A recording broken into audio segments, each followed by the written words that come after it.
I'm curious to right off the bat to talk about how you developed the ideas. Was the dreams the thing that started it, or was it more of the psychology? Was it the art? How did you start with this process and work toward this incredible narrative? It started out. For me, I think I had in high school sleep paralysis, and for people who don't know what sleep paralysis is, it's when your body's in REM sleep. So it's when you're falling asleep or waking up, and it's something that can last a moment, it can last minutes. But the most typical things that happen are people have a tightness in their chest, trouble breathing. Sometimes people have auditory or visual hallucinations, and because you're in REM, you're conscious of it. And so it's almost as if dreams and nightmares sort of cross over into reality. Well, this had happened to me in high school. There was a period of time, and I had no idea what it was at that time. I thought there was something really wrong. And then in college, I learned about sleep paralysis. And then I thought, why don't I try to explore this in a short film? And so I was applying for a grant, short film grant, that required, to look at it from a scientific perspective. And so interesting. I met Ted Kuntz, who is a professor in neuroscience, psychology and neuroscience at NYU, and kind of worked on putting together this for a grant, and we didn't end up getting a grant, but I ended up developing into a feature-length project. It is interesting how the art kind of became involved, because I was looking at the science of dreams, and then I started discovering, there's a lot of artwork that reflects dreams, and particularly sleep paralysis, like Henry Fuseli's Nightmare, which literally has like a demon on the chest of a woman who's sleeping. Which is part of the film. Which is part of the film, yes. Yeah. And also Goya's Sleep of Reason, which fantasy abandoned by reason produces impossible monsters. And so that also, I think, that became where we obviously got the title. But that piece of art, it's not just looking at dreams, but looking at the whole world. And what fantasy means. Right. And what happens when we latch on too much into fantasy. And so that's kind of, we're playing with that a little bit in the film too. There's a few different things that we ended up playing with in the film. New York being one of them. New York plays a big part in this film, in terms of the idea of it and the kind of key, the nature that it's kind of spread out and there's other things going on in other places, and kind of talk about that and what that. I mean, obviously you're from there, so that probably helps the idea. But was that always where you intended to shoot? Was that going to be part of this plan from the beginning? Yes, New York City was very much part of the film, a character, so to speak. Quite early on, when we were kind of trying to bring the project to life, I spent a lot of time just looking for locations. Locations for me, for any project, play a big part in the textural feeling that we have on screen. Yes. And I think it really plays into the experience for the audience member. Yes. And so there are a lot of locations in the film, but they are very much New York, and it's a lot of it happened to be focused around Upper Manhattan. The school in itself in the film is City College at 139th Street and Broadway, and it has that very Gothic architecture. And yes. We photographed it in a way that the locations could be a character. It's a psychological thriller. Yeah. But there's a lot of internal aspects to it. Yeah. And so the locations were really, really, really important. Richard, come in.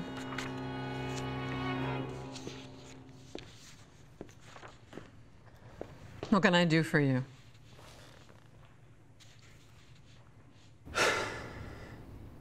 I've been giving it some thought, and I want to go for the grant. I don't think so. That's reserved for our best and our brightest. I was just nominated at the presidential dinner. But you didn't win.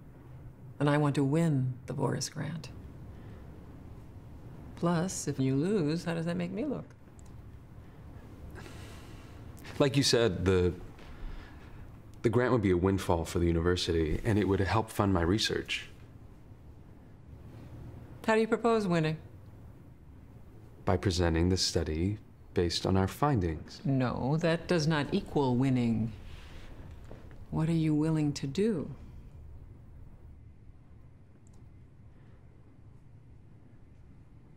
We'll win. Get your focus group together by next week, and I'll push it through. And Richard? Don't fuck this up.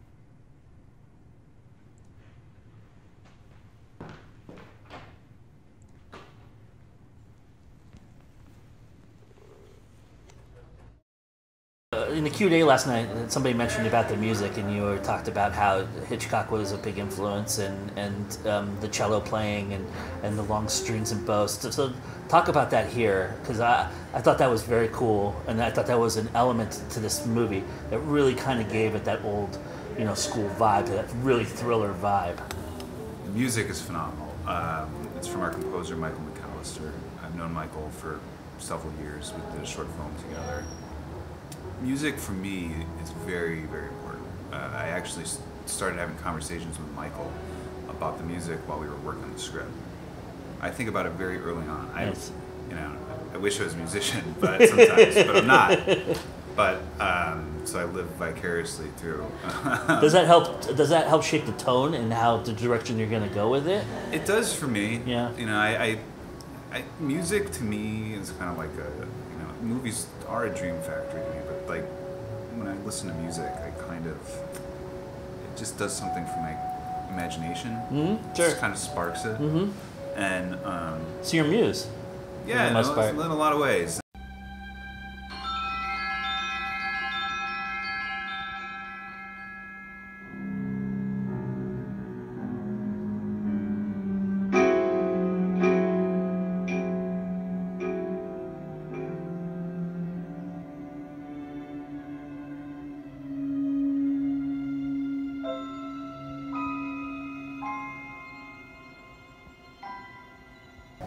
Initially, we looked at a lot of Bela Bartok, Yeah.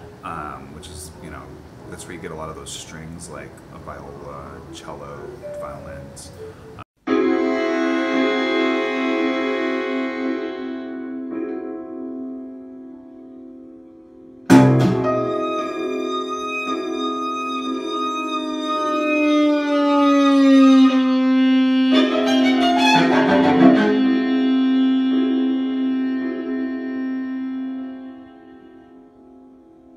We also talked a lot about Bernard Herrmann's work with Hitchcock. Yeah. And we all know Psycho. And Yeah. We all know Vertigo. We looked at Vertigo a lot too, because Vertigo has that kind of, it has a dream feel to it. Yeah. And it hits you with those stark moments with the Yes. music. Yes. Yeah, it's like almost on point. Yeah, and so we were looking at that film a lot with the music, and also another part that was mainly an influence for me music-wise was also I had seen Tales of Hoffman at the Metropolitan Opera a few years ago. The production was just it was very inspiring in terms of just the texture of it, but also the music. And what Tales of Hoffman is this kind of dream-esque opera. So like all these different things kind of played into it. And what Michael did was he created the music, and he also made it his own. And he shaped it with electronic sounds. It's your first feature film, correct? Yes, this is my first feature. So talk about how you worked with, because you have some well-known actors in here, some actors that people would recognize if they saw them on screen. Oh, I know that person. I've seen that guy before. And talk about how you like to work with it, and what did you learn from them that you're going to apply to the process when you work with actors again in the next project? Well, I love actors in general. I try to, when I work with actors, I try to frame everything as a question, and I like to create. Like, yes, I have a vision, I have a direction. Yeah. But in working with the actors, I want to hear thoughts. I want them to question me. Nice. And question the script, and question the character, and challenge me, and then we start discussing like choices, and ultimately it helps create a richer performance. Yeah. And we had a phenomenal cast. Santino Fontana plays Rich, Dr. Rich Freeman. Santino's in Crazy Ex-Girlfriend. He voices Prince Hans in Frozen, and he's going to be starring on Tootsie on Broadway in about 2 weeks. Yeah. And we also had Jeffrey Owens, Cosby Show. We have Natalie Knapp, Devika Bazay plays Joe, very excellent. Donald Hewley plays Otis, and we also had Lila Robbins, who plays Dean Gaslow, who's Rich's boss, and there's actually a really great scene with them. They were really, their chemistry was so good together. And then we also had Dennis Boussakaris, who plays Steven, Rich's mentor from over many years. And Dennis is a phenomenal actor as well. Yeah. As artists, we look at our work. We do, as you mentioned, there's so many things that you could do better or change, and you look at it and you go, okay, I could have cut tighter there, or I wish I had a longer shot, or wish we'd done this at daylight, whatever. But I don't want to know that from you. What I want to know from you is, what do you think you nailed? Wow. It's okay. I'm asking a question, so you have permission to brag. If I had to feel, I feel like I was able to really bring a collaborative team together, and not only bring everyone together, but I was able to create an environment where people could be creative in that environment, offer ideas, but still work towards a vision of Impossible Monsters. And that's not always an easy thing for a first-time director to figure out. No, it's not, and it's hard. You have to get, you have 30, 40 people on set, and then you're working with people, before and after the production part, but trying to get everyone to work together. It's a real team effort of getting people to work together. Yeah. And staying creative and staying engaged, because I believe that like everyone that worked on it, their level of engagement was so important, because that's what you see on the screen. You see that work that they put into it. Yeah. And yeah, I'm the director, but I was really proud of that I was able to get everyone to work together, and that was one thing I was really proud of. And it should be, because it shows. It really does show in this film. It's very apparent that there's a collaboration going on, and that's really. That's all you can ask for when you put something like this together, right? That's basically how it goes, and you either go one way or you go the other, and so that's pretty awesome for a first-time film to have that experience. I want to know from you, what do you love about being an indie artist? What do I love? It's just, I enjoy creating. Yeah. Being able, I feel like really lucky that I can, that's my job. Yeah. Like, I can just be creative. And certainly with something like Impossible Monsters, where, it's a very, I don't want to say it's a very unique story, and, With a very unique twist. Yes. And,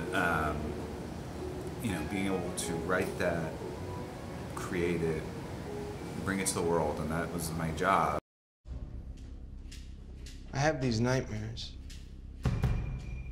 I'm asleep. I think I'm awake, but I'm not. Professor Friedman, sleep paralysis we talked about today, I'd like to be your subject.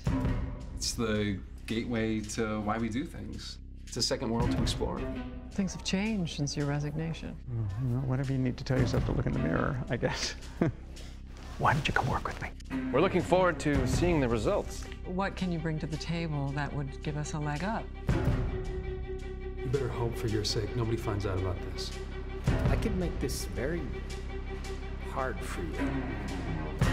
This was a different kind of dream. Perhaps you need trust. We did it. I'm in control of it now. What happens as you're waking up or falling asleep? I told you when it was just us. Is there anything you want to explore? Frankly, I'm concerned about his safety. How are you doing with your dreams? You remembering them now?